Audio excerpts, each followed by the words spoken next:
Naam, karibu sana kwenye chaneli yangu. Jina langu ni Dandy Africana. Iwapo ni mara ya kwanza na kusiweze kunifollow, subscribe kisha weka alama ya kengele. Asante.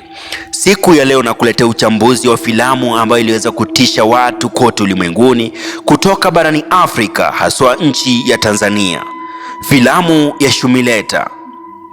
Hii ni mojawapo ya filamu ambazo ziliweza kudondoshwa miaka za kale zaidi, na utakubaliana nami sana ni kwamba iwapo na zaidi ya miaka 25 uliweza kuitazama filamu hii ukiwa na miaka 5 pekee, na iwapo uko na miaka 20 basi haukuwaiona siku ambayo inadondoshwa.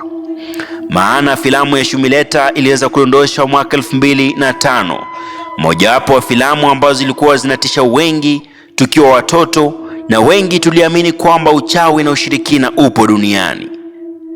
Filamu ya Shumileta inatambulika kwa athari zake kubwa kwenye tasnia ya filamu za bongo na mchanganyiko wake wa mandhari ya kitamaduni, ya kienyeji na mtindo wa kigodho, yani the B-movie.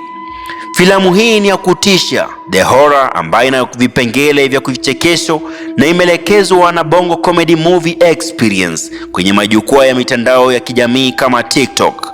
Mwaka uliodondoshwa filamu hii ni 2005.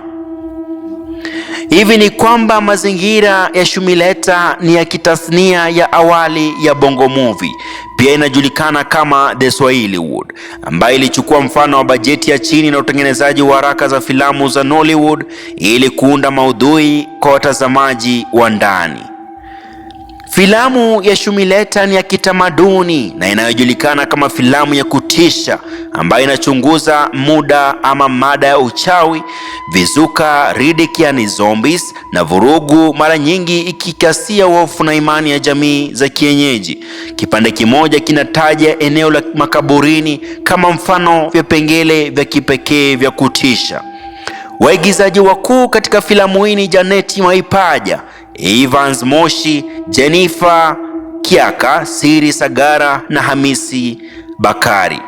Mwendelezo wa Shumileta ni The Queen of the Devil, Shumileta Part 2, ambayo inapatikana ama iliweza kupatikana kupitia VCDs na DVD, na inapatikana kwenye ununuzi kwenye majukwaa katika bongocinema.com.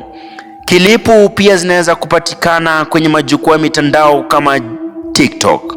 Basi nikufahamishe, huo ni uchambuzi wa filamu ya Shumileta, ambayo ilikuwa filamu ya kipekee ya kutisha, watu wengi wakiogopa, hata wengi hawakupenda kutembea mida ya usiku, na iwapo utapatana na mtu ambaye ni mgeni kwako utakuwa na hofu, maana hisia za Shumileta zitakupitia.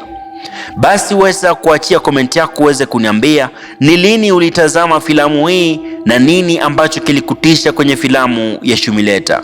Langu jina ni Dandy Africana, inshallah.